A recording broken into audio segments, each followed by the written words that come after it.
All right. Well, let's jump in. Really exciting discussion today. We have an incredible group of speakers and panelists, and obviously a really hot topic that it feels like we just can't get enough of. So today, really talking about what AI can and cannot do for higher ed, both on the admissions and on the retention side.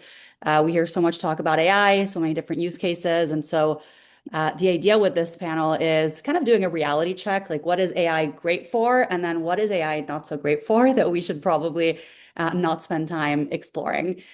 So in terms of agenda for today, we're going to introduce our panelists. So that's step one. I'll give a very quick overview of kind of the topic for the day, so what AI can and cannot do. We'll share the learnings that we've experienced working with about 300 colleges and universities across the country and kind of a quick take on what we're seeing so far before opening it up to the panel. And we have some great questions today and really trading notes on the industry and how AI is being implemented effectively. If you have questions throughout, feel free to drop them. There is a QA function, or you can also drop them in the Zoom chat. And then our friends Katie and Dan will be looking at those questions and making sure we have some time for questions at the end as well. So let's introduce our incredible panel to start. So for those of you who I don't know, my name is Carolina Recchi. I will be moderating today's panel. I am the co-founder of EdSights, a student success company that's really focused on AI in higher ed. So our mission, for those of you who aren't familiar with it, is to really build the very first student voice intelligence platform. So leveraging AI to engage with students throughout the year, get their feedback so we can create really early signals on persistence for our partners. So with that, I'll hand it over to Dr. Michael Pohl to introduce himself. And then Michael, if you want to just pass it on to the next person. Okay, great. Thank you. And thanks so much for having me. My name is Michael Pohl. I'm the Vice Provost for Enrollment Management at University of Alabama in Huntsville, and happy to be here and appreciate everybody being on today. Isaac? Morning, Isaac Abbs. I'm the Assistant Vice Chancellor for Information Technology and Chief Information Officer at Pima Community College, which is in Tucson, Arizona. Bill? I take it next. Hi, everyone. I'm Alicia Caudill. I'm the Executive Vice President for Student Affairs at the College of Charleston in South Carolina. Hi, everybody. Bill Watts, Associate Vice President for Academic and Career Engagement at Kansas State University in Manhattan. In case you didn't realize there were two Manhattans, there is another. Amazing. And so with that, let's jump right in. So first thing we wanted to start with is just share a few kind of high-level learnings that as a company we've gathered throughout the past few years, just working with our partners. The first goes without saying, but the biggest conclusion that I think we've all come to, both on the higher ed side, but I can also speak for, on the company and tech side of things, it applies to us as well. AI alone is not going to be what saves your institution, right? And so that's really an important thing to underline. It's maybe counterintuitive, and a lot of us are realizing that now, but AI alone just can't save an organization. What it does present, however, is a pretty unique once-in-a-generation opportunity to take a step back and rethink how we're doing things. We'll hear about this more, but AI is an enabler, an enhancer, but the foundation still needs to be there, and it needs to be pretty solid for AI to do the job. And so I think the institutions that are really going to come out ahead are the ones that are taking this moment to redesign that foundation, think through problems, how they're listening, supporting students. And then AI is going to be kind of a product of that, but it's definitely not going to be the first step if this hasn't been done. So going to the next slide, jumping right into what we've observed AI can do really well and what AI doesn't do so well. On the left side, you'll see things that AI really shines at and where AI thrives. It's good at handling big volumes of data without fatigue, without complaining, without getting tired. It can spot patterns that maybe humans would sometimes miss, automate repetitive communication, and do so at scale. It's great at consistency. Again, it never really gets overwhelmed, which is great. On the right side, you'll see things that AI doesn't do so well, and this is really where we'll also learn more from our panelists. AI is not going to, fix a broken process. In fact, it's going to scale that issue a lot faster than you would want it to. It doesn't create trust with students. Those are still going to require leadership and require accountability. And it certainly doesn't replace strategy or make up for weak data. So these are all things where, AI is just not going to be the solution, and we need to think critically about what that solution is. So I mentioned this, AI amplifies what's already there. So going to the next slide, the takeaway here is quite simple. AI is a force multiplier, but it multiplies whatever foundation you already have in place. So if what you have is a mess, then AI will gladly scale that mess and make it really, really apparent. So that is not to say that AI cannot help you, but it's really thinking about what are we doing, and before we introduce AI, are we doing it in a way that can be scaled, and taking this as an opportunity to fix those issues that maybe, earlier we could kick the can down the road. And now with AI being an opportunity, it just creates a sense of urgency to tackle those messy problems that maybe otherwise wouldn't have been as top priority.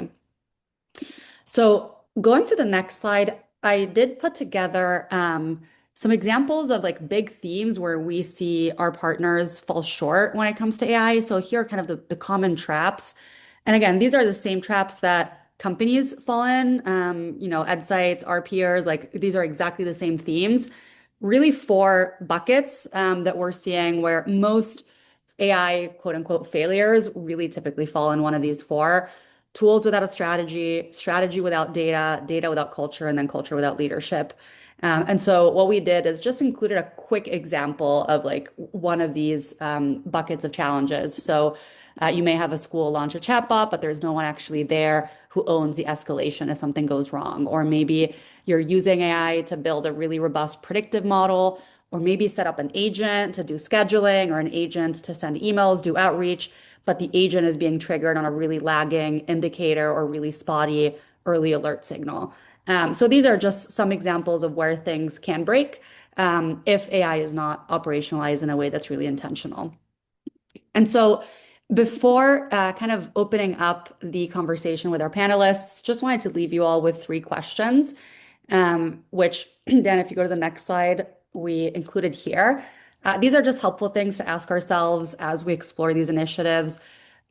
Given what AI does and does not do well, what are some manual, repetitive, time-consuming work that our team does not enjoy doing and that doesn't really require that human judgment that maybe AI can support with?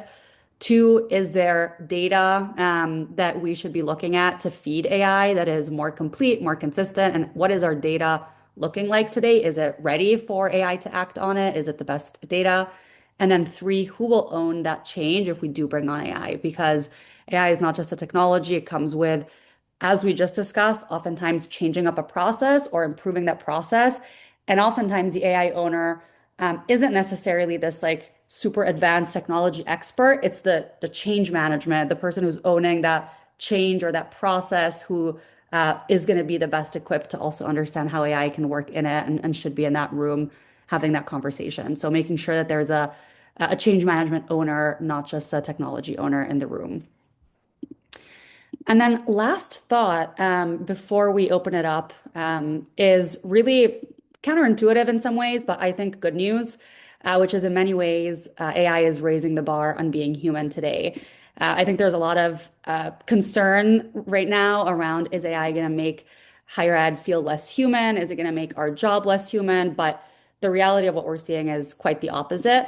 When AI is able to take over the repetitive transactional work, the moments that are left are really the ones that matter, where the student needs context, that judgment, that human empathy. And so the bar on the human side actually goes up. And the institutions that win are going to be the ones that are using AI to leverage their humans in those better moments, not taking a step back from being human, but actually leaning into it. Who you bring onto your team to talk to students, the bar on those folks is going to be a lot higher, right? Because those are really going to be the moments that matter. So I think this is good news. I think it means great things for an industry that, we all got into this industry for a reason, and that's because we care and we really want to be involved with a mission. So I think for folks like us, this is actually a positive note. So with that, Let's really jump into some questions with this group. I'm going to start pretty high level, but we have such a diverse group of roles, institution types. I'm sure you're all doing very different things. So I'm curious to really know, when did AI stop being a future conversation and a buzzword at your institution? And when did it really become present in your day-to-day operational and decisions? And what triggered that shift from like AI one day, we should look into it, to we're doing it and it's happening? And I'll let whoever, actually, we can, if you all want to chime in. Oh, I think this is an important question.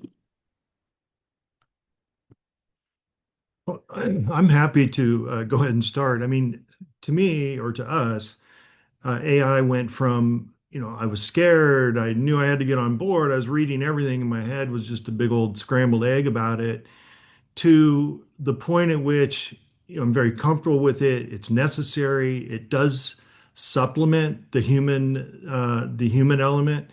I would say academically, it's now embedded in our curriculum. We're a very tech-heavy university. But non-academically, I would say enrollment management probably led the charge and is continuing to lead the charge. Um, and I'll give a couple examples later, but that's sort of that's sort of how it's rolled out in my world. Yeah, I don't mind going next. At Pima, it was interesting. About 2.5 years ago, we had an interim chancellor who tasked some folks on the academic side with looking into AI and kind of determining what we're going to do next. And I had to kind of fight my way to the table, which is always interesting in leading IT. But we had some conversations, and it was a lot of conversation. Some of it very circular, circular, where it's just talking and talking and talking and not taking action. And I kind of was really challenging that group. We need to start doing something. Then we get a permanent chancellor, and one of the first questions he asked me is, "Hey, what are we doing with AI?" So, well, not much. It's kind of been something tasked on the academic side. He was really kind of, put off by that and kind of surprised, given all the things we were doing on the IT side. And so that kind of was the shift from, okay, we're going to stop talking about it and we're going to start taking some action. And one of our first deals was we made tools that we already had available to us. We're Google Shop, so we made Gemini tools available to all faculty and staff, created a community of practice for people to really start getting familiar with the technology.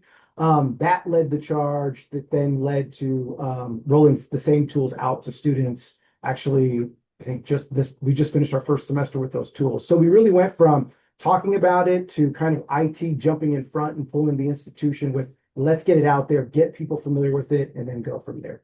And it helped having a new chancellor who this was one of his big initiatives as well. Oh, I can hop in next because our president is an engineer by training, and so AI was, part of his mindset. So I think I was thinking about this. We really started having those general conversations, like you talked about, Isaac, about 5 years ago, and then kept honing in more specifically. I would say 4 and 3 years ago, kind of rolling out chat GPT workshops initially, and then co-pilot and giving pilot groups of people around campus opportunities to be trained and try different strategies and see how they apply to their work.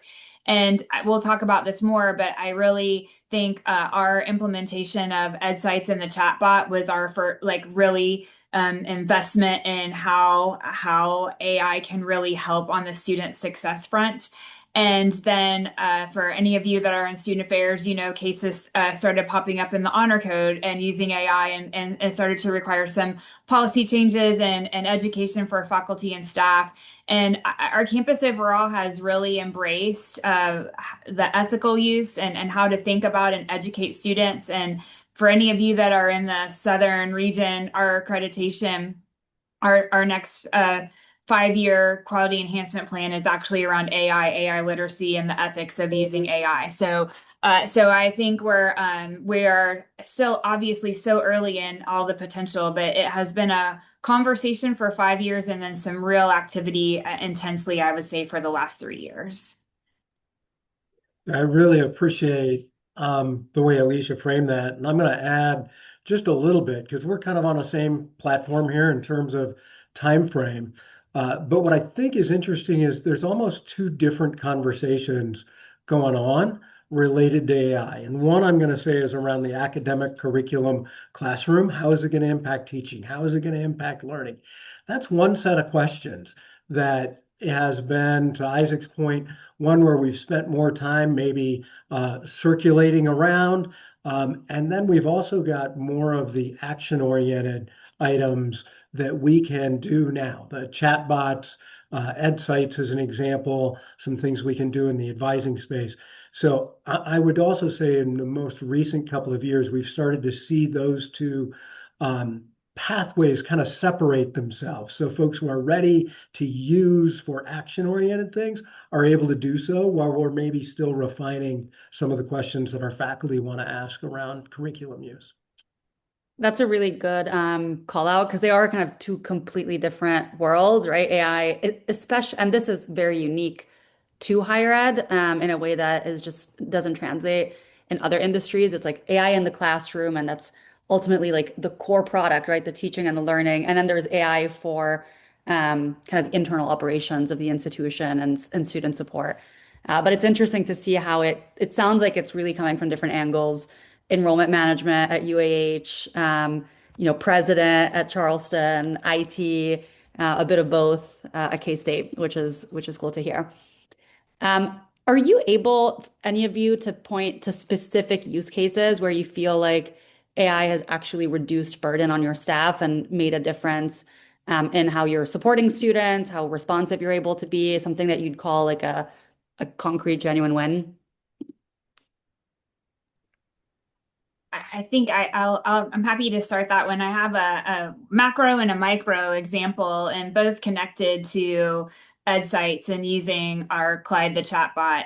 But what we've been able to do with the chatbot is really start to hone in on what students need which resources the most. So of course, like all of your campuses, we're going to do broad communication to students and families about all of our resources, but that can be overwhelming, or when a student has a situation, it can be hard to figure out which one is best. So as we get the information from the chatbot, we're able to help our team members. I think of financial wellness or our wellness and well-being office or student involvement.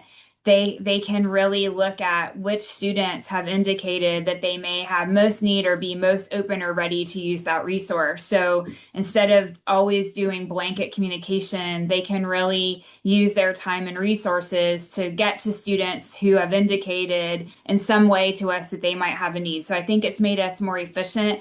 It's helped those offices think about how to use their time to get to the students who are ready for that resource. And that's been, I think, really, really helpful. Certainly hasn't changed the need for staffing. I think we're going to talk about that later, but it's helped that staff, I think, be more efficient and feel like and know and see the results of getting more resources, because then we see the getting more resources to the right students, because then we see that show up as students' needs start to decline when we ask them the same questions in a future semester. But specifically, a few weeks ago, because we know students engage in this AI space and we teach them this resource, and sometimes they don't know where else to go, or they're so comfortable in a space of reaching out. We had a student initiate a conversation with our chatbot to say, basically, I really need help, and I'm having thoughts of self-harm. And so, we were able then to get an alert on that. And then our team members on our care team got to that student that afternoon, talked to her, made sure she knew resources, made sure she knew who could help her, and then what to do if she started feeling concerned for herself. And a couple days later, she then showed up at a resource to say, like, I actually really need help right now. And we were able to get her the medical help that she needed immediately. And I feel very confident that had she not had the chatbot as a way to initiate that conversation, she wouldn't have known where to go, or maybe wouldn't have had the confidence to know where to go. But then that combined with the human connection gave her a very clear path of who was here to help her and how to get that help. So I think macro, micro, those are really meaningful examples to us of how the technology matches with the staff and the care for students. That's amazing. And just to add to that, I think that's such a good example of AI and humans working together, because I think the AI alone wouldn't have done the trick, right, for that student. But the human alone couldn't have known, of thousands of students who were struggling in that moment. So kudos to your team.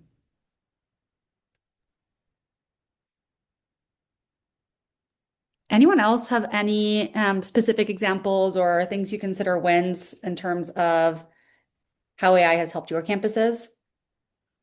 You have a couple examples. The first one is there's so much that we do that requires people. And some of these jobs are hard to fill and they don't pay a whole lot. And one of those is transcript evaluators. And I have had a really difficult time keeping them. And so we purchased multiple products, but we purchased a product that from a company called Raptor that actually helps us process transcript evaluations Mm, really fast. So it took a process that was between 3 and 8 minutes, brings it down to basically a check, which is more like 15 to 20 seconds. So that's one. Now, probably a more impactful one is really about 5 years ago, I worked with a competitor of EdSights. I've since come to my senses and really taken this to a whole nother level, and that is Alicia talked a little bit about the retention bot and some of the advantages of that, and she did a wonderful job. I don't need to add to that. But on the front end, on the enrollment side, the EdSights, I guess we call it the not enrollment bot, but accepted student bot or whatever we call it. I don't even know. But we have got such an incredible way to communicate with students using the bot. And so we are able to get information that we could years ago just simply couldn't get through surveys, through the use of the bot. And it gives us information that we can literally, because we get really good reports on this, we can send certain information, questions, whatever it is, to an admissions counselor who can therefore respond right away. So you are getting incredibly detailed, specific response to somewhat that can be very specific questions, and you can personalize it. So as you said, Carolina, there's the bot person relationship, and the bot can't answer some of these questions. They're just too specific and too individualized. So that is, back in the day, an email, maybe you get a 1 or 2% response rate. And here we're looking at 60 to 70% response rate. It's just incredible. It's very powerful. And the data tells us it's helped us on the retention side, but it is also going to help us, and it's clearly helping us on the admission side as well. awesome. Thank you. All right, let's jump to the next question. I'm curious in these products or other initiatives that you've rolled out, what's been a little harder than you expected in your AI rollout that can maybe help others know what to think about ahead of time and what they should, do differently if there's anything. I don't mind going first on this one. I think one of the things that's was hardest for us, and we're getting better, and it's adoption. And it's not adoption in the sense not wanting to use the technology, it's adoption in the sense of not understanding the art of the possible. And I think that's what's so different about this type of technology. The possibilities are endless. And so trying to get people to wrap their heads around how to use it and what are applicable use cases has been a challenge. And that's where our AI community of practice and play, where we run these sessions a few times a month for people just to drop in. People can show what they've done. People can just ask the silly questions. So we've created this community that's really, I think that overall took the college from a place of fear to acceptance and, hey, I need to do something. I might not know what that something is, but I want to do something. And I think the other thing that in trying to figure that out, we had to start somewhere. And so obviously this is an EdSights event, so I'll talk about the success with EdSights, but this is where, I found out about EdSights and I was like, this is a really unique and cool application of AI for us, the retention space. There's a lot of things that I think on the edges or on the periphery can kind of be related to persistence and retention. versus ones that can actually measure success. And that's what intrigued me about EdSights. And to kind of jump back to the previous question, so we started with EdSights and we did a pilot, if you will, where all of our new students to higher ed, so about 5,000 students. And through the course of the semester, we finished up, in the fall, there was a persistence check-in, and it went out to all these students and said, what's the likelihood that you are going to re-enroll? And of the group that said, most likely not, people got that information, reached out to these students. Over 50% of them are enrolled in the spring. You look at the students who said, absolutely not, I am not coming back, 16% of them are enrolled in the spring. And so right there is a true measurement, quantifiable measure of success, of persistence through the use of this platform. So once again, start small, find a quick win, and that really gets people excited. Awesome. And such a oh, sorry, Alicia. Go ahead. Go ahead. I'll jump in. Oh, I was just noting how that's like an interesting use case because it's not the work that anyone wants to be doing, right? Hitting up every single student to ask them, are you coming back? You want to know who the students are that you should be spending the time with and just going deeper with them. So again, just like another, the stories always end with a human at the end of the day, but it's just interesting kind of how you get to that human and the different paths. Alicia, go ahead. Sorry. Oh, sure. No, I had a different example that I'm sure some folks on here are navigating or have navigated on your campus, and it really had to do with kind of honor code violations and possible violations inappropriately using AI for course assignments. And so this is, I think, interesting because our faculty were using Grammarly, and Grammarly, the AI tool to detect AI detection. And then, so it's like AI, it's AI. And so there's a lot happening there.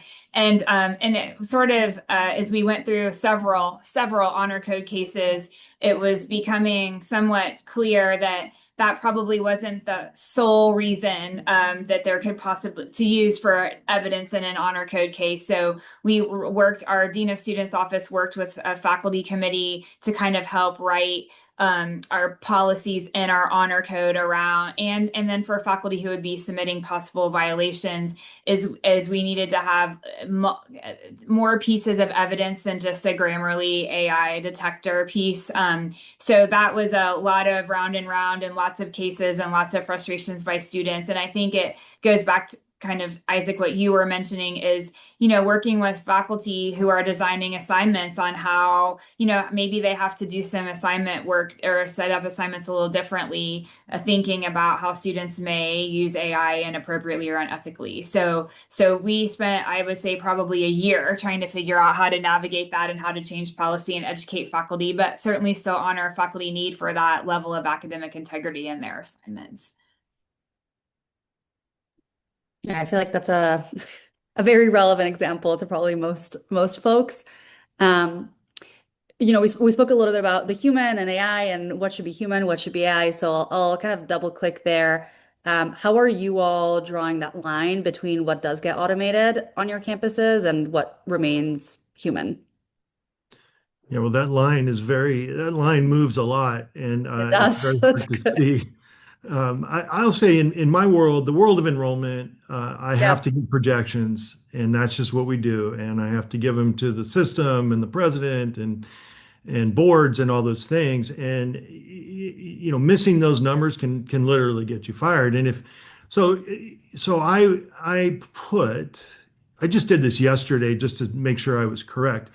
So back in 2000 or 2001, and if you run your just typical projections through any AI tool or anything else, you probably would overinflate your numbers by 20 to 30%, which would get you fired. So the human Hmm. element's very, very important. So you have to know, okay, this is a different time. There's different situations. It could be Yeah. political, it could be regional, it could be legal, it could be all kinds of different things. So there's lots of things that affect projections. It's not just numbers. So I was playing Yeah. around with it yesterday, and I put 5 years of data from UAH into Chat GPT, came up with some numbers. Again, to me, those numbers were, I haven't looked at why yet, but ChatGPT gave me what I think are about 10% too many more students that are going to be here. So thank goodness I didn't actually use those. I brought it down to a reasonable percentage. But I think again, it's a wonderful AI is just such a wonderful tool, and it can save so much time.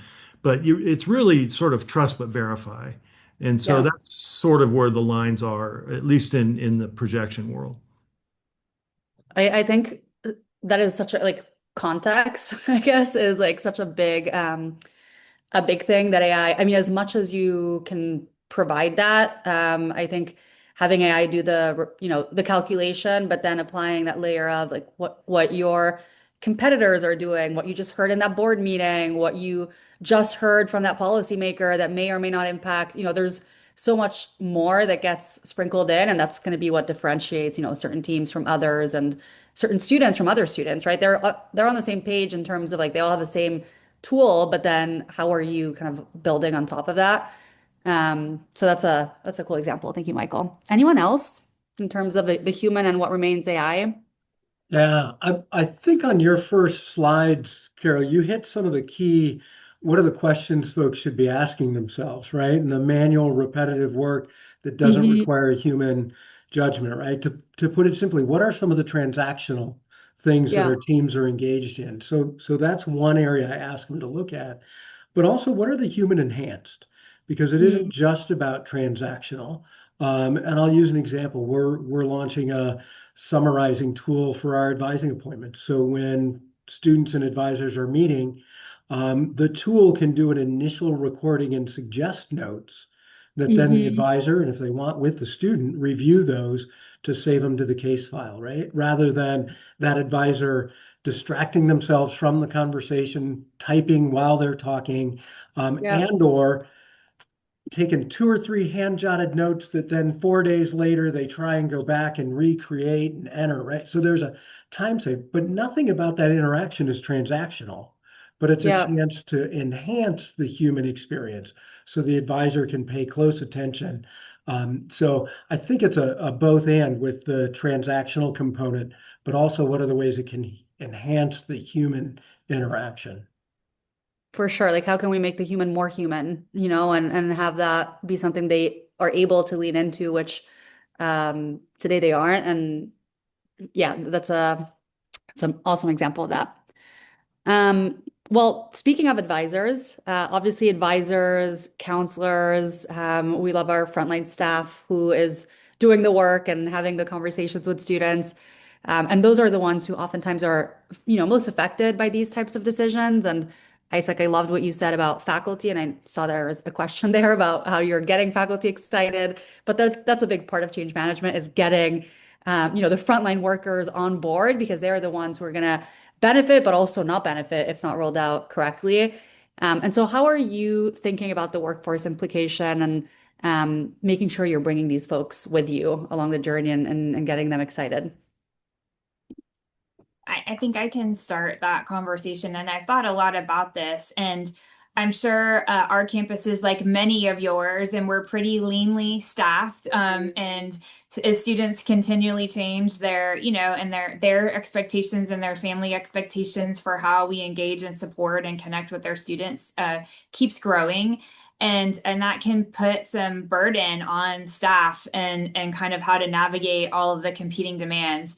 And Mhm. so I really do see using these tools very similar to what we've talked about as a way to support staff and getting to the students that need them most, getting to students that might not otherwise come on their radar, focus their outreach effort and they're on the students that they know have need them. And I think like your example of note taking and using resources to actually help make their workload of that, transactional or administrative work less so that they can do more of what is the core of their work, whatever that might be, and especially with frontline people with students. Most of them do that work because they really care and want to help students advance. They don't want to be a note taker, or they would probably choose a different line of work. And so I think just helping people start to see how it can maybe alleviate some of the burden, maybe take away some of the parts of their work that aren't as enjoyable or meaningful, and give them more time and in the space that's more meaningful. I just and I don't think we're in a place in higher ed where many of us are going to get a whole lot more staff. So how do you use the tools you have to help manage the work? And let the people do the people work and let other tools do the work that isn't necessarily human work. Alicia, I have a follow-up question to that. If you had to, this is a very off-script, tricky question, but I'm just generally curious how you would quantify, like, how much do you think folks understand that aspect, and maybe this is for everyone, that aspect of like AI could actually enhance your job, make it more fun, and bring you back to like the reason why you chose it in the first place. I feel like this has been more emerging recently. So I'm curious if you all had to say you're 50% there, like 50% of my staff gets it, 50% does it, or are you at the very beginning or at the very kind of tail end? You feel like it's starting to really be mainstream knowledge. Yeah, I think we're not at the tail end, but I think launching things like, I'm going to say probably a lot of our team, when we launched the chatbot, didn't realize it was actually an AI tool, but they saw it as a way to enhance their work. And so I think, when you can frame it and say, you know what, like we're already using this, and look at how these things have happened and how you've been able to enhance your work and what information it's provided that we didn't have or didn't have in this way before.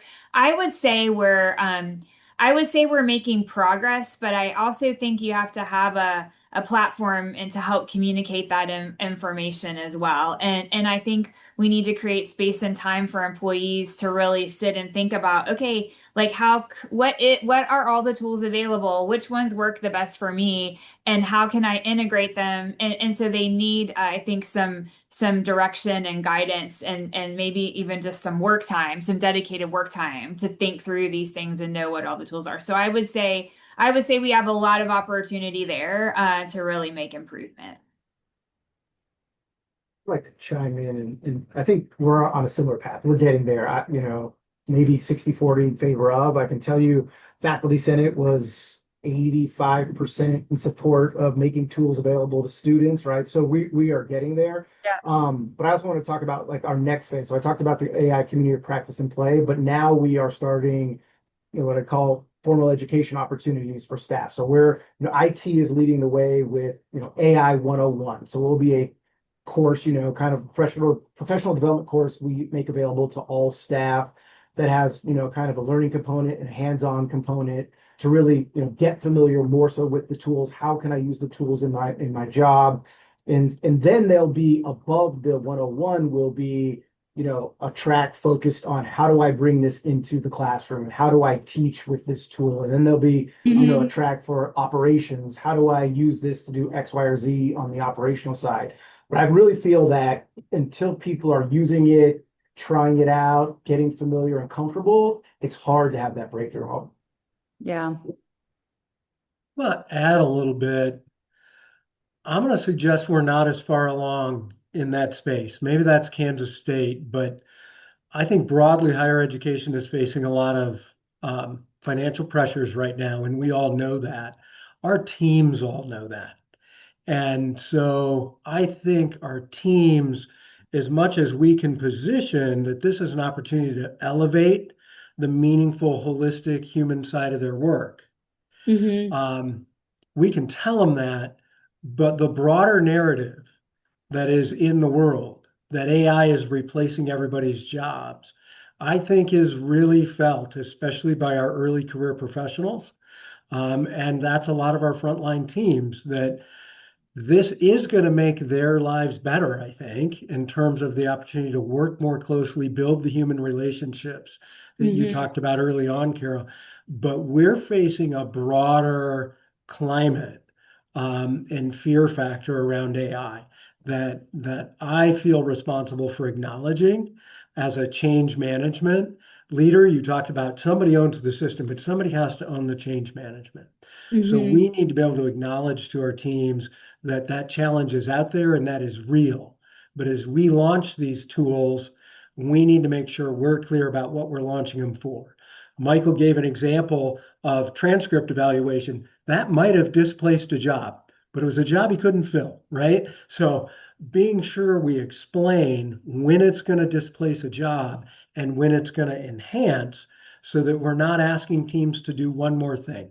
Because we've heard Hmm. for the last post-COVID, right? Don't ask us to do one more thing. Well, this is our opportunity to take something off your plate so you can do the good work. But we need to be really careful in the broader environment that we're in, how we message that, I think. And I think such a like what you just said about it may have displaced a job that we couldn't fill, right? I think a lot of it is higher ed is so constrained right now with resources and budget, but expectations are higher. So perfect state, a few years ago, you would have hired more. So is AI perhaps just displacing jobs that you would need, but you just can't go even higher for, like that additional advisor or that additional counselor or the additional transcript reviewer? So not necessarily like displacing the job of the folks that we already have, which we need. We just need them to be able to do more with those same hours in the day. And Alicia, you said something earlier that stuck with me of it, like not leading with we're bringing on an AI tool because that's not really conveying the value. If anything, that's bringing up all the concerns and the scary parts, but really leading with we're bringing on a tool to help us do XYZ. And oh, yes, it uses AI, right? But like AI is going to be embedded in it's going to be like the internet, right? Like we're not talking about internet web apps as like internet tools because, yeah, of course it uses the internet, but that's not like the product. The product is the value and the change it's making. That's just the how.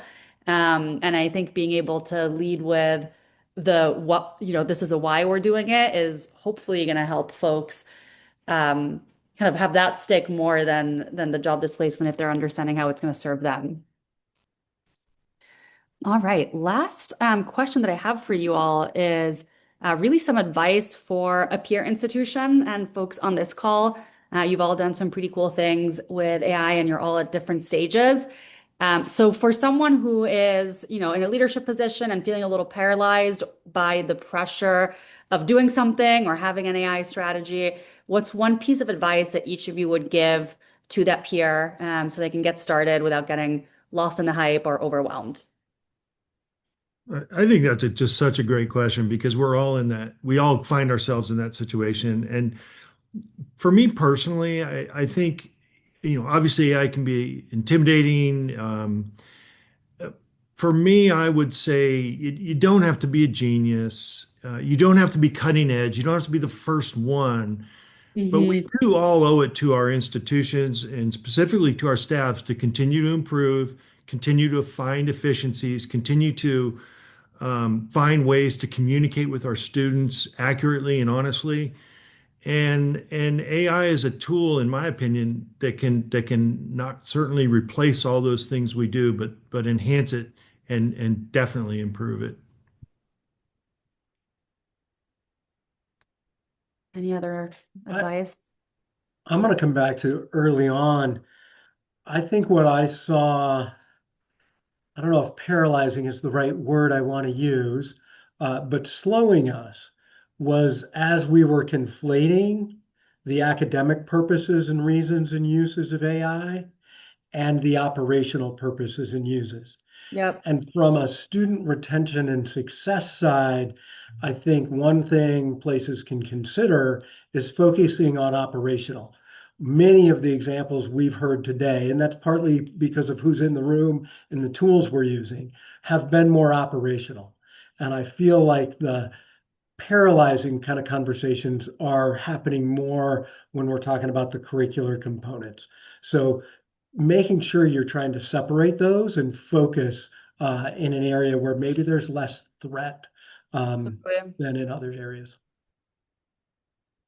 And I can tag along with that because this conversation has made me think about what I need to do on my own campus too, or want to do, over the next couple of months is I think one, getting a scan of the ways that your campus is already using AI so you can communicate to your team, like the tools that are behind it to kind of show that like these are things that are helping us. Like you talked about, Caro, with, like here's our why and here's what it does. And then I think even just setting up a workshop for your team members, even around one AI, like if it's Copilot or maybe it's Gemini Copilot and Chat GPT, and you walk through and practice how to use them, and so people can get a little more comfortable and start to think about how they might use them, to kind of break down that concern of them, or a workshop on, ways you can use them that maybe you didn't think of. Yeah. So I think even just like exposing people so that it can start their own creative thought process might be helpful.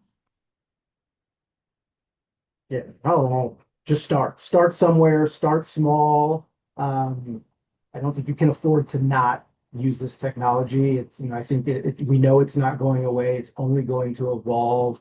I think you do yourself and your institutions disservice the more you try to fight it. It's just not going to go away.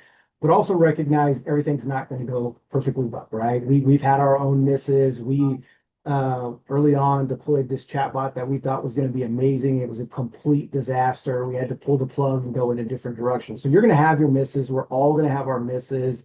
But you learn from them. And if you learn and evolve, like what we're doing now in that space is much better because of the misses we had. So, I would just encourage you to start small and get those little wins, and you can incrementally build upon them. I love that. And actually, Isaac, one of the questions that we ask for some of our candidates that we are hiring right now, but specifically we hired a leader for our RevOps, where AI was like a really important part of it. And one of the questions that we asked was, what's an AI initiative that you tried out that totally flopped? And you want someone who gives you an answer, right? Because if someone doesn't, that means they haven't tried much, right? They maybe, they weren't really experimenting. And so I think getting people comfortable with that, and in higher ed, that's, getting comfortable with failure is like harder in higher ed. But getting really, really comfortable with, it's totally fine and it's expected actually, because you're just not going to get to a good solution without failing a couple times, is huge. So I appreciate all of these really thoughtful responses, and this was really interesting for me as well as someone who's on the other side, but always looking to learn, and hopefully it was great information for the audience. If you have questions, I know there was one question that I wanted to touch upon real quick. I think it was for Isaac, I want to say. But if there's more questions, feel free to drop them in the chat, either in the Zoom chat or in the Q&A. So this is the $1 million question, which was for you, since you mentioned faculty buy-in and kind of having those workshops with faculty. So curious how, if you were able to get their buy-in, and how did that pan out, and how did that rollout go? Yeah. So, go back 2 years ago, if we would have rolled out tools, if I would have said, all right, we're giving tools to all staff and students, they would have had my head, right? This is when it was like, absolutely, this is the worst thing in the world. Yeah. And so we had to change strategy, right? We had to get people comfortable and familiar with the technology. And this is where, we had some partners on the academic side who helped us build this community of practice and play. And so we, hey, come learn about AI, come try it out. We had a Google Space where people could ask the silly question and get answers. I mean, even yesterday, someone was like, hey, I'm trying to do this. How can I do it? And right, we've created this community approach to it, which have allowed people to say, oh, wait, this isn't that scary. I can do this. I can try that. And through that, like I said, we got to the place where a couple months ago, I mean, let's call it December, faculty senate. This is when are we going to give students tools? Like we need to get this done. 85% said, absolutely, let's do it. Yeah. And so we took the institution from absolutely not, this is the worst thing in the world, till, you know what, we're going to embrace this and we're going to give it a shot. And we're in supportive of giving arguably the cheating tool to students, right? But we're gonna figure it out together. Yeah, thank you. I think, faculty is such an important part of this because of what Bill was saying. It's the messiest part is like AI in the classroom that's harder to solve. But also when you think about who makes up the staff at a university, like there's so much faculty, so it is going to be the most voices. And so even though they're very separate, and clarifying to everyone how separate they are, you kind of have to work them both in parallel. So yeah, I totally agree. A couple other questions that were posted. I'll start with this one. How do you prioritize which students get follow-up from humans when AI brings up a student of concern?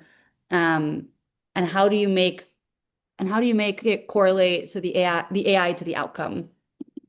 But I guess in general, how are you prioritizing which students the AI flags that you're going after and following up with? I can perhaps start that one. So one of the great things about the EdSights tool is it'll flag certain language and generate an immediate email to key stakeholders. So like on our campus, it comes to me, our dean of students, our director of counseling, and one other person. So we're seeing that student response of a concerning comment or engagement like in real time. So then we use our on-call process and our student care team when those come in to immediately do outreach to the student. I'll say one side of that was when we first implemented and it's gotten better, we've had to remind students that there are humans behind the chatbot. And so if they're kind of engaging in certain ways that draw our attention, they'll hear from us. And if that there were some entertaining moments at the beginning. So it helps us do that. And then of course there's the dashboard lets us know students that have the most high concern for retention or progression, and that's where we then hone in on groups of students. But from a purely like you were concerned for harm to self or harm to others, we get the alerts and we use our regular on-call process to respond to those. And I'd add to that really quickly. I mean, with EdSights, there are two levels. We've got those high level alerts, and then there's additional opportunity follow-up students that are identified. And I think when you ask that question about correlate to AI, one of the things our teams do is we acknowledge that we're reaching out because of what you said to Willie, right? So we're making that direct connection for the student that this isn't random. We're doing this and acting on this because of what they said. And I will tell you, it depends on your campus and what your resources are. Our teams drill in even further than some of the opportunities for follow-up that EdSights identifies. I think it was Isaac mentioned the persistence check earlier. We drill down even further. Any of the students who said they're even considering not returning, we operationalize a secondary outreach to those students to check in with them. Yeah, and ideally, I mean, ideally, depending on what AI you're using, but it's prioritized for you to begin with, and then you can kind of make decisions around how to prioritize further. But I think that's what both of you are saying is, there's the alerts crisis. You're probably following up on all of those, and then there's the opportunities where that's a change management piece, right? Of like, how do we want to follow up on these? I saw a comment question around, we've been seeing this a little bit, so I'm curious how you all feel. Student concerns around climate and energy conservation, especially with that 18 to 24-year-old demographic. Thank you, Kristen, for posing that question. One quick thing I'll share, like what we've observed is it's not always the majority of the students. It's typically like a smaller portion, but it is students that are very passionate about the cause. And so it tends to be, louder voices. So one thing that we've helped our partners with is we actually put together an environment kind of one pager around AI, specifically for art, in our case for EdSights, of how EdSights actually does not consume a lot of energy, and kind of answering some of those FAQs that we then made available for our partners that maybe were getting some of those concerns. So definitely if you're using any AI vendors, like you should ask if you're getting those types of concerns, you should be able to ask them. And if they don't have something, they should be able to help you put something together. And then, maybe in general, as a university, having like a web page that addresses that a little bit more broadly is something that we've also seen some partners do. I don't know if you've seen anything else at your institutions.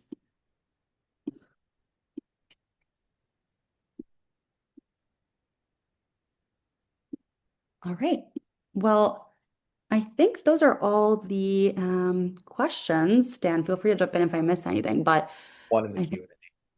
yeah, I think there's one in the Q&A. Is there an AI initiative that you implemented but decided to revert back to previous methods? Oh, I love this question. Thank you, Dexter. So anything you rolled back, I mean, it sounds like Isaac, you had that one experience. We had a failed initiative. In the end, we still went that direction, just when we had to change our product and change a few things. But I mentioned it kind of how we were going to use Grammarly and the different components of Grammarly that we would allow or for specifically for honor code. I mean, over time, I've seen chatbots launched and fail because of lack of good training. Yeah. Not training the chatbot appropriately, right? The amount of investment that needed to go into that on the front side. And those were earlier systems before they were scraping as effectively as they do now. But I have seen a few chatbots come and go. There's probably a graveyard somewhere of all the failed chatbots that everyone has tried. Well, I appreciate all these questions and thank you to our incredible panelists and thanks to everyone joining. We had such great attendance, so appreciate taking time out of your busy week. This was recorded, so you'll have access to it if you had to hop off early. And again, thank you so much to everyone who joined and to our great panelists. You can find, if you're interested in learning more about EdSights, you can reach out to us at nick@edsights.com. And then we include our website as well for those of you who are interested. Thanks, everyone. Thank you, everyone. Take care. Thank you all. So. Have a good rest of your week.